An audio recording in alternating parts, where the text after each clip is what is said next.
Saturday's loss to the Pitt Panthers have me questioning everything about Boston College. I'll explain what we're thinking on today's show.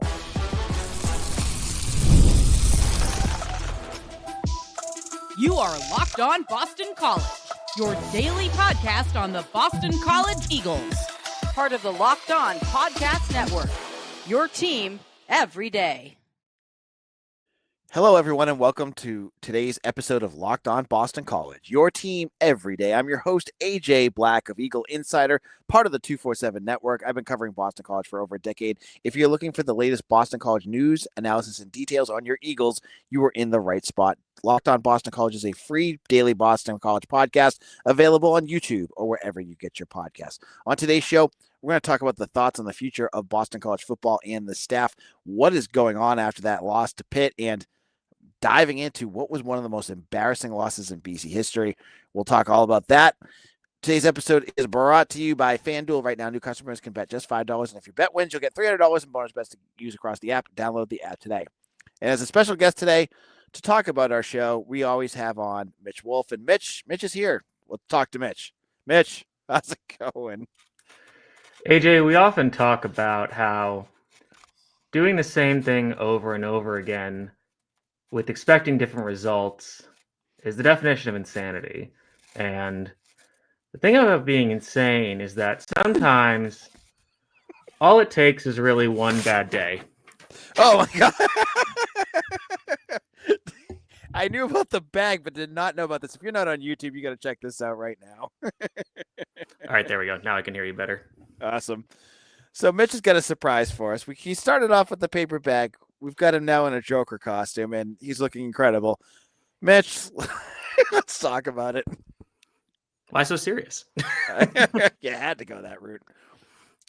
Yeah, that was bad. That was really bad. This is one of the most embarrassing losses in program history. I don't think there's really any other way you can put it. If you think back on games like the Wake game in 2016, a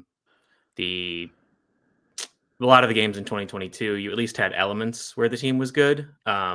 This was not one of them.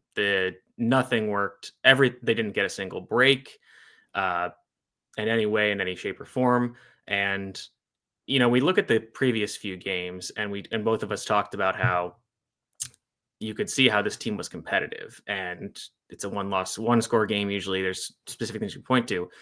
I hope that this shows that those games were competitive and they were close and they were just a few plays away from making them, because this game against Pitt was the exact opposite, in that they were completely outclassed, unprepared. All those things people were throwing about the first games, that was actually true in this game.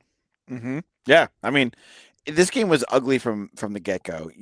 I think we joked before this game even started. You had the quarterback. I'm blanking on his name. What is it? Mason Heinschel. Mason Heinschel.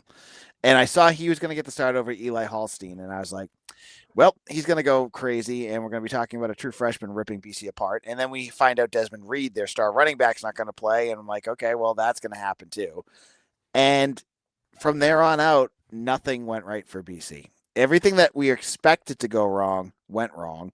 And as you just said, talk about lifeless. That was the word I used watching this. It was just it looked listless out there. It was lifeless. No one had any spark to anything. Every tackle was after 7 or 8 yards, and they're dragging players across, and the offensive line regressed. Everything looked bad.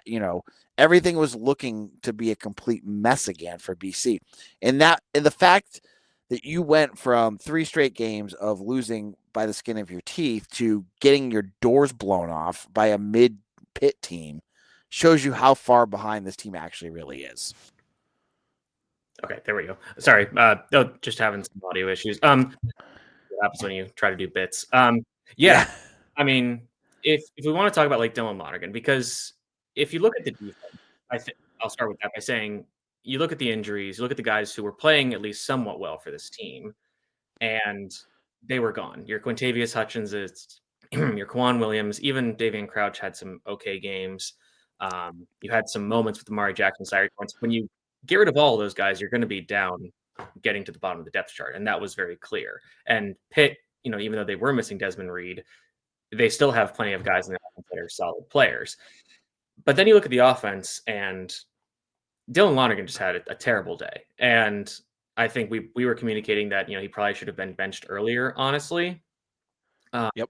If nothing else, but just to preserve his confidence and health, because it's like, I liken this to pitching again, where it's like, if your guy's out there just getting shelled, and it's like, okay, let's just pull him. Like, it's not your day. You're not seeing it. Let's just get you out of here, and we'll reevaluate later.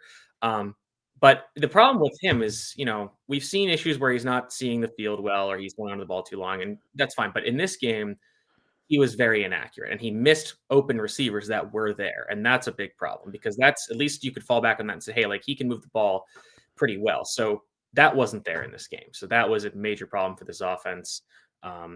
And obviously couldn't get the running game going. The offensive line was atrocious, and they went back to their old combination of players, and it went back to being a terrible run game. And Pitt deserves some credit for having a good run defense that played really well in this game, and then basically game scripting the run game out of it by the time you got to the second half.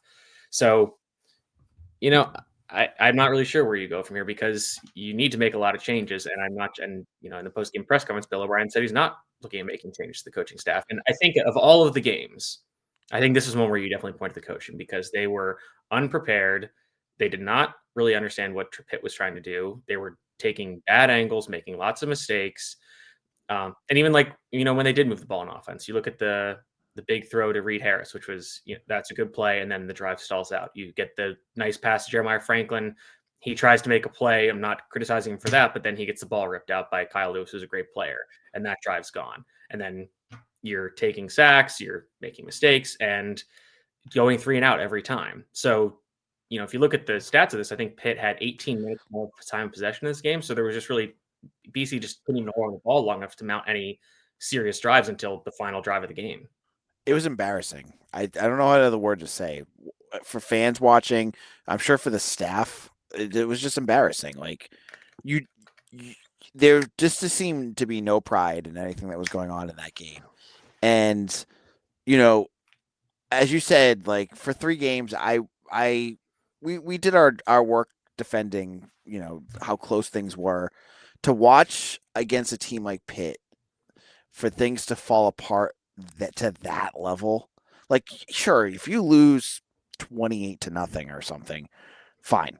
But Pitt was just, they were open. It was clinical. And I will say, to the people who were like, oh, this defense doesn't make any adjustments, they're too stubborn with what they want to do. If you look at the coverage numbers in blitzing, so I'm going to pull up the coverage profile right now. In this game, BC ran zone on 71% of plays, and that was the highest this season by almost a factor of 2. The most amount they ran zone was against Stanford. They ran it 42.9% of snaps. If you look at blitzing, this was the first time this season that they've blitzed, I want to say, like, under 30%. Okay, so they blitzed on 25.9% of Pitt's dropbacks. The next lowest was against Michigan State, where they blitzed on 45.7% of dropbacks. So, you can say what you want about Tim Lewis. He tried to do something different in this game, and the results were worse. So, people are like, oh, you just try it. Like, it can't be worse. It's like, well, actually, it can. And I think that the players obviously play a role in that. You're missing guys. We talked about the defensive line. It's like, okay, Quintavious Hutchins and Quan Williams are doing things, like, they're being asked to do too much, and that's a problem. But they're making some plays here and there, and you take them out of this lineup, and the defensive line is, I will say the defensive line actually stopped the run on early downs early in the game pretty well. But then anytime they got in the open field, there was tons of missed tackling, just tons of bad penalties, the first and 35 to let them. As soon as they got there, I made a joke to the guy next to me in the press box. I was like, don't worry about it. BC is going to do something to get them a first down, which they didn't actually commit a penalty, but they basically did hand it to them with just letting them move the ball at will.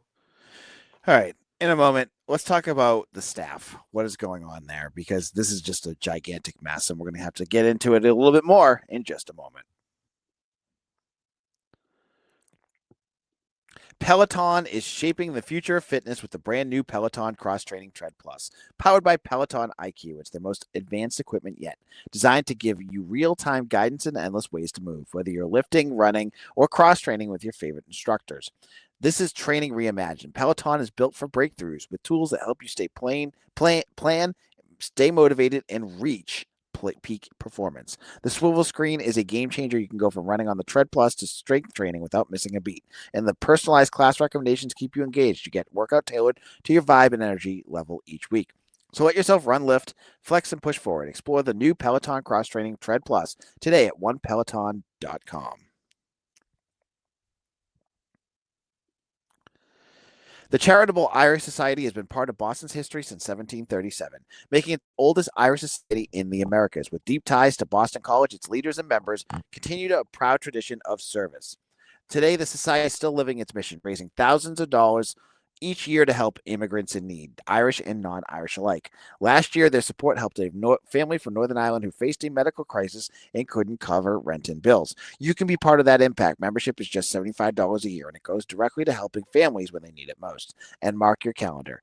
The annual Silver Key Dinner is coming up October 29th at the UMass Club, honoring Archbishop Henning. Get your tickets for the annual Silver Key Dinner and join the Charitable Irish Society today at www.charitableirishsociety.org.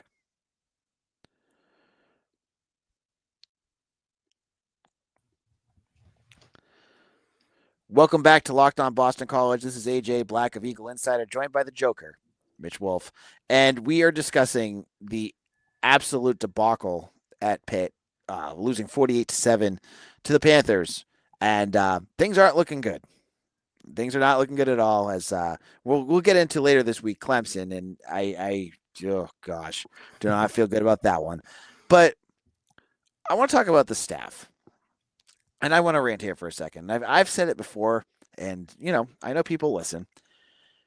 I think one of the biggest failings, we talked about, and you just brought up the defense, right? The biggest issue is this, circular thing that's going on with the defense where you can't, and Bill even said it, you can't rush with 4 because they're not getting pressure, so they have to blitz, which puts pressure on the secondary, which causes issues because the secondary is young and they can't cover, which then causes problems up front. It's like just I don't think you can get out of that. Mm-hmm. And while that is, a player issue, it goes back to winter and what the staff did in the transfer portal. You knew that Donovan Ezeraku wasn't coming back. He was already, he missed the bowl game. He was going to the NFL. They knew that back in November. You went out and instead of doing, say what you will about Jeff Hafley, I thought at times he tried in the portal as best he could with what BC had. You brought in guys like I brought on the other show, like Max Roberts, Isaiah Graham Mobley. For what it's worth, Max Roberts was an FCS guy. Right, but he also played well and played in the FCS. That's fair. Favor Bate played 120 snaps before he got here. Yes. And I'm not blaming him. I'm just saying that's a guy that you pulled in. Mm-hmm.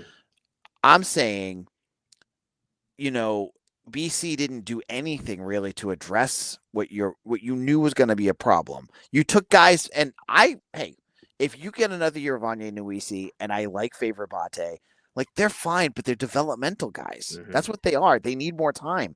And I feel like the staff really whiffed there because they needed guys that could play now. And I don't know if it was an NIL thing. I don't know if it was they couldn't get guys here thing, but we're seeing the roots, the fruit of that problem right now. Yeah, I don't hate the strategy of trying to kind of put your eggs in a bunch of baskets, because if you took all that money and tried to go get one guy, and I can't think of one because it's hard to come up with a guy who was a high profile transfer and hasn't panned out yet. We just don't know yet. Actually, there is one. Fisher Kamek was a guy that I found from UNLV who had a big season last year, and he actually ended up transferring to UVA. And I don't know what he's done so far this year, but that's a guy where I think he's crazy. He's 6'7", 260. He is a very odd build, but he had a good year at UNLV. So if you take all the money you spent to get those guys and you put it all in the basket of Fisher Kamek, who, I'll look up his stats now, but and that's a miss. Let's just say that's a miss. Then it also looks bad. So I understand the thought process there, but yep. I think at the end of the day, they just whiffed. And a lot of these guys. So actually, Kamek has started 1, 2, 3. He started every game, I think. He looks like he didn't play most against William and Mary, but he has 4 pressures, 1 sack. So not a huge numbers, but he's playing decently well. So, if you miss on a guy like that, then you're really screwed. And this way, you're still screwed. You just still have guys that are rotating in and playing, but they're just not playing well enough. And in this game, they really emptied the bench. You saw everybody getting snaps in this game. I think you saw Israel Oladipupo, who's a true freshman. You saw Michael Bumpus, which was late in the game, but you saw Clive Wilson return. Jason Flint was getting a lot of snaps on the DL. So they were throwing everybody out there. And really, at the end of the day, it just didn't work out. And that is a failing of the staff, not being able to properly evaluate talent and get the guys in here that can be effective players. Mekhi Byerson had a lot of snaps, a guy from West Virginia who, again, didn't play at all for them. And like I said, the injuries are playing a role here. And I appreciate Bill O'Brien saying, we can't let injuries be an excuse. I don't see it as an excuse. I think it's just the context. Like when you're at a program like BC and you lose your two starting corners, and for what it's worth, the guys who are next up are questionable for this game, so they're playing hurt. And you're not Georgia or Ohio State. Like the talent drop off between your starters and the next guys, and then the next guys is much more significant. Yep. Ashton Cunningham, I will say he battled out there, but just like if you look at him, he's a true freshman who's 18 years old, probably. He's 5'10", maybe on a good day, 170, probably on a good day. And he's going up against Kenny Johnson, who's I looked up, he's only 20 years old, but he's a true junior who's played a ton of football, who's 6'1", 206. And he's a solid receiver, but he's just played a ton more football at the college level than at Cunningham. So he just knows how to beat him.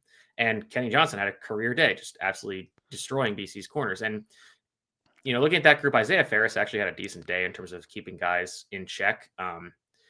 But I mean, Max Tucker had a really rough day, especially tackling. So when those guys just aren't stepping, and you do need them to step up and play at the next guys at the starters level, but to realistically expect that is honestly unrealistic because those guys are not starters for a reason. So they're generally not going to be as good as the starters. But it goes from the top down. You look at a guy like Owen McGowan, who, I think he's playing hard and he's playing a role for this defense, but it's clear that this is not a role that he should be in that he's playing against a spread up-tempo, speedy offense.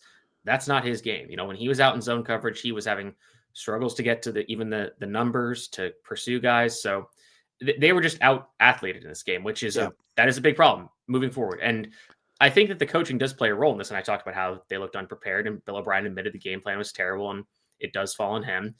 But I don't think you lose this badly without talent just being a factor. Like you watch how ineffective BC was in all phases of the game. It's like talent has to play a role here. Like if coaches can only do, like I've said, coaches can only do so much. Like you can only motivate guys to do so much. And again, there's 22 players on the field, and there's a set number of coaches. The 22 players on the field have a bigger impact on the game. Now, when the coaches don't do their part at all, then it's going to have some really bad results. And that's what happened in this game.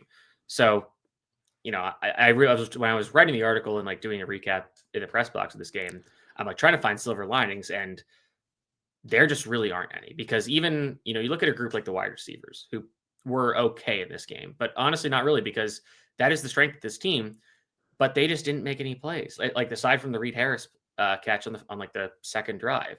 And, some of those would have been tough catches or difficult catches, but they just didn't make them. It's like, okay, well, we need somebody to make a play to help us win this game. Jeremiah Franklin did, and then it ended up biting him in the butt because he ended up getting the ball stripped. And, I don't think this team was a fumbling problem, but it's Kyle Lewis making a great play because Kyle Lewis is a great player. But it's just like, man, like you just can't catch a break here because guys are overextending themselves.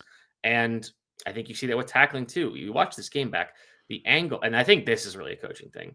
The angles this team takes in space are horrendous. I could not believe, even from the press box, like they would throw some swing passes, and in a matter of a second, you could say, nope, whoever's pursuing is not getting to the guy on the corner. He's going to get the corner. He's going to turn this into a big gain. So it was just a dismal outing.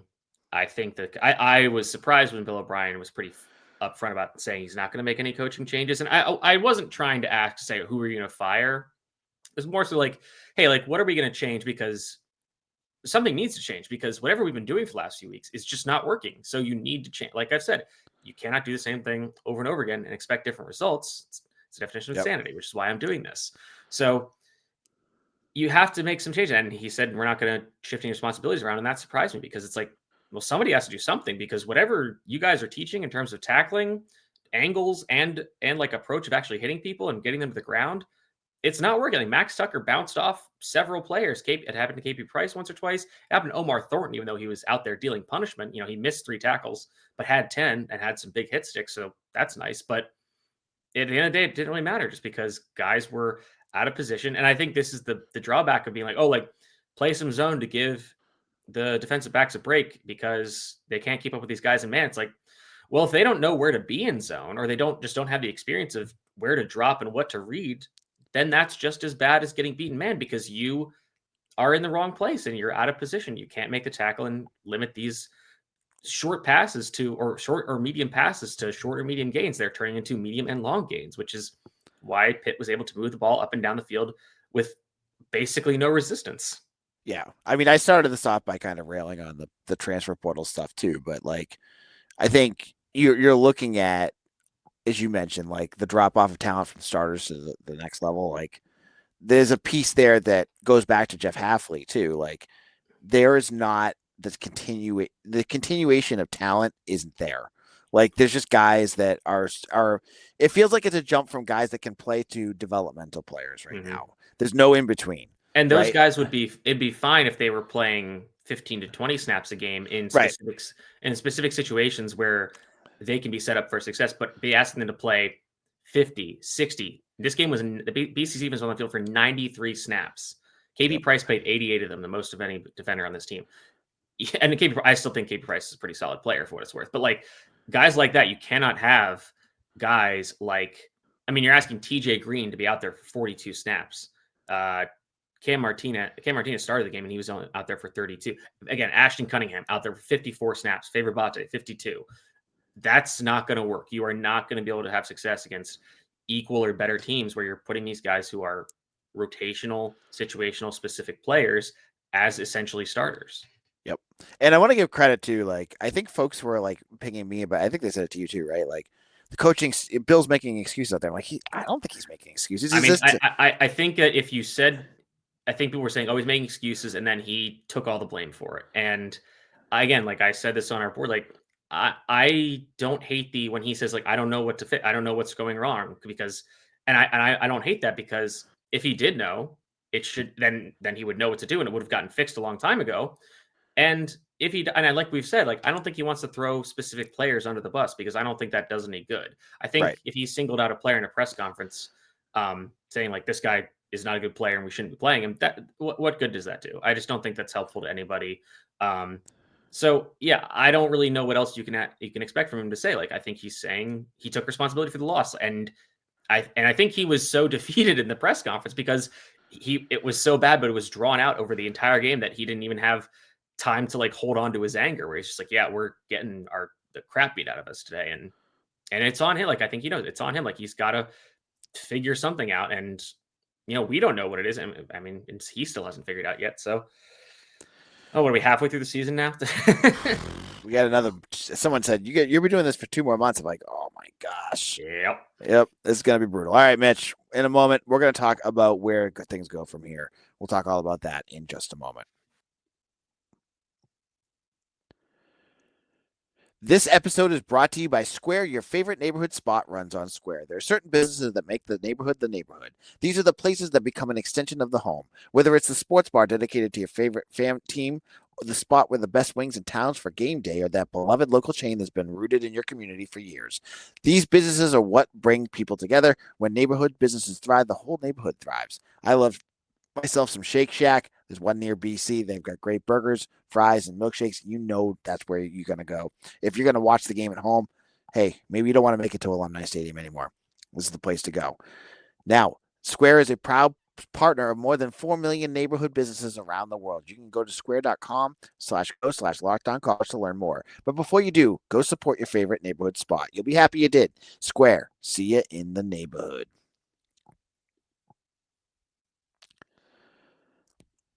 The NFL season is here, and FanDuel has an offer you don't want to miss. Right now, new customers can bet just $5 and $300 in bonus bets if you win. That's right. Pick a bet, put down $5, and if it hits, you'll unlock $300 in bonus bets to use across the app. I love FanDuel for NFL games. I mean, there's the Sunday night game as we're recording this between the Patriots and the Bills. I was looking at Josh Allen, 225 yards, a anytime touchdown for James Cook, and for the Bills to win by 7.5.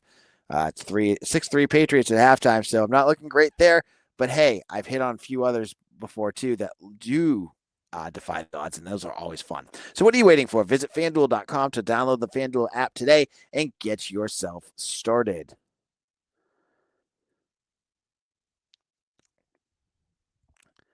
Locked on Boston College, AJ Black of Eagle Insider here, wrapping things up with the Joker, Mitch Wolfe, and we are discussing BC football. And as you've listened, neither of us have gotten into the details of this game because it's not pretty, and there's no specific play that we really want to talk about. There's no specific drive. It's awful. It's awful. I'll talk about one.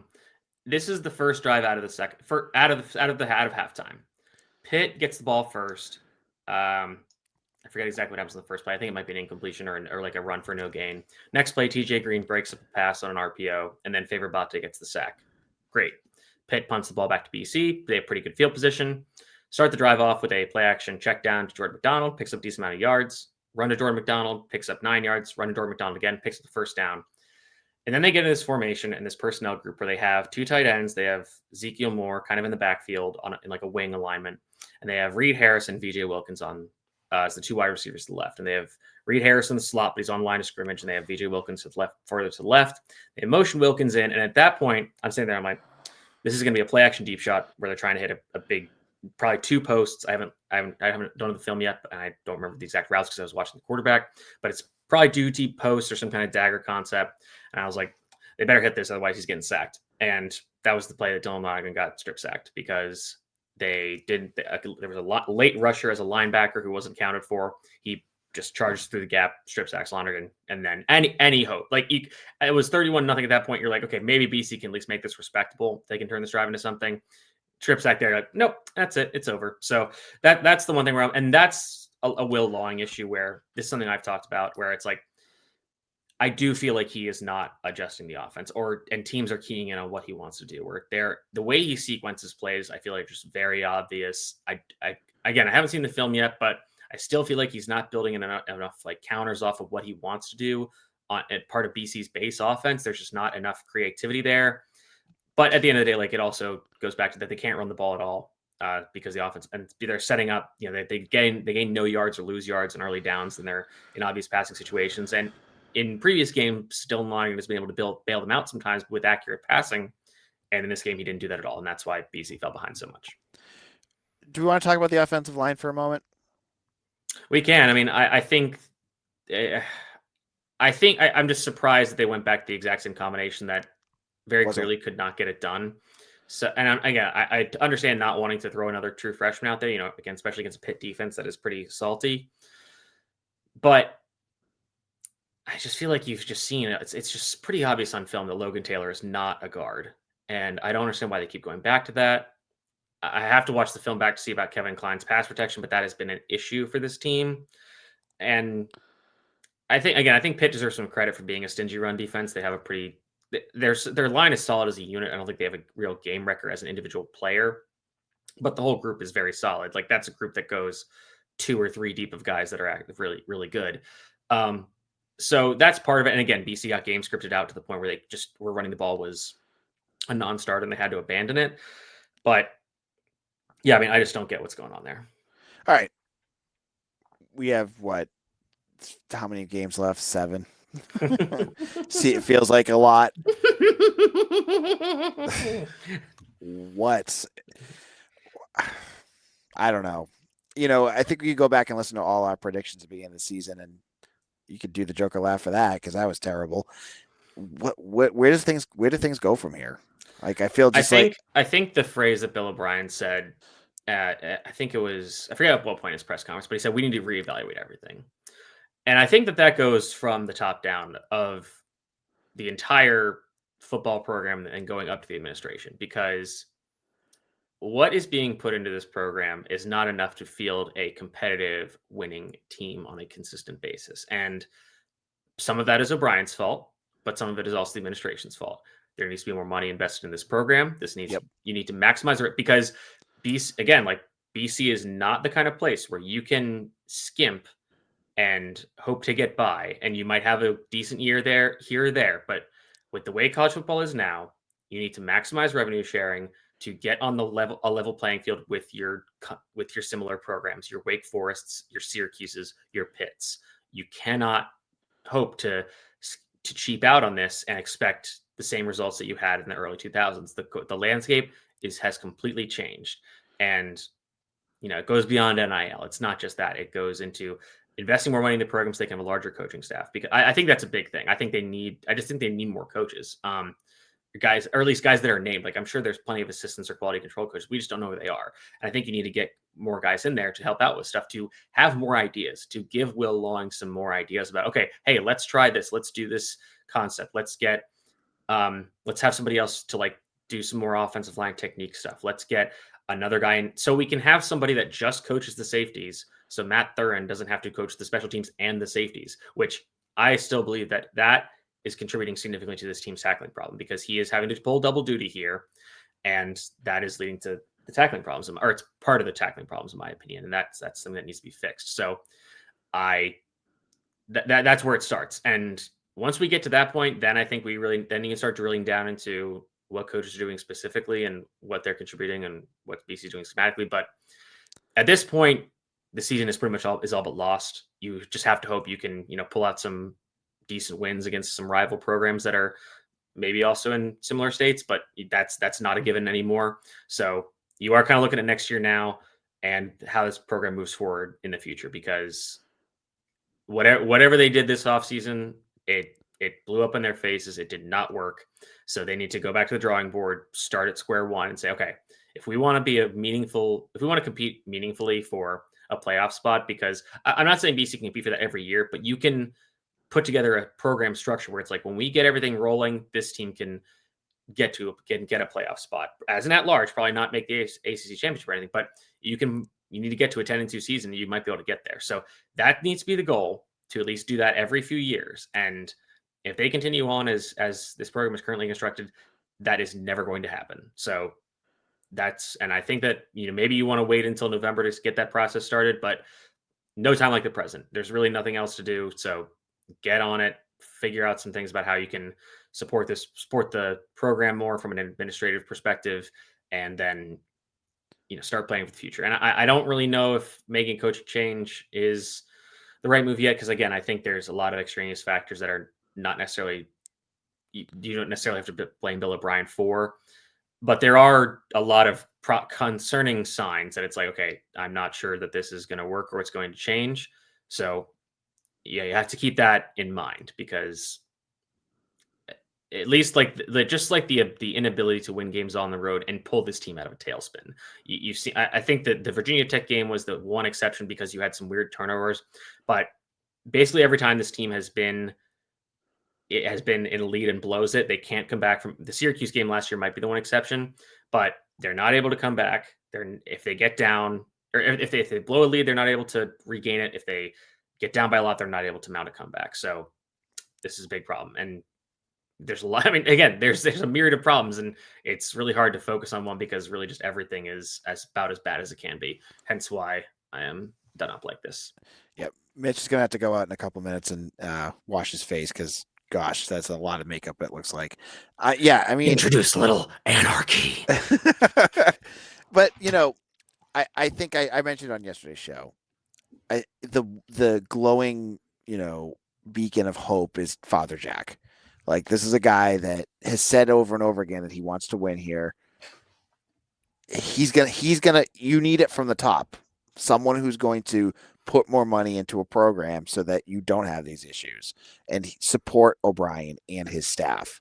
And so hopefully, a guy with a vision like his at the top spot, he'll be able to come in and do this. But I think the two of them need to kind of have for lack of a better term, a come to Jesus meeting with each other, where it's what do you need? Like, what do you need from us as administration to get where you want to go? And then Bill O'Brien and then Bill O'Brien needs to come up with a pretty comprehensive presentation of saying, this is what this money will do. This is how we'll use it to make our program again, I'm not saying a perennial playoff contender, but a occasional playoff, Right.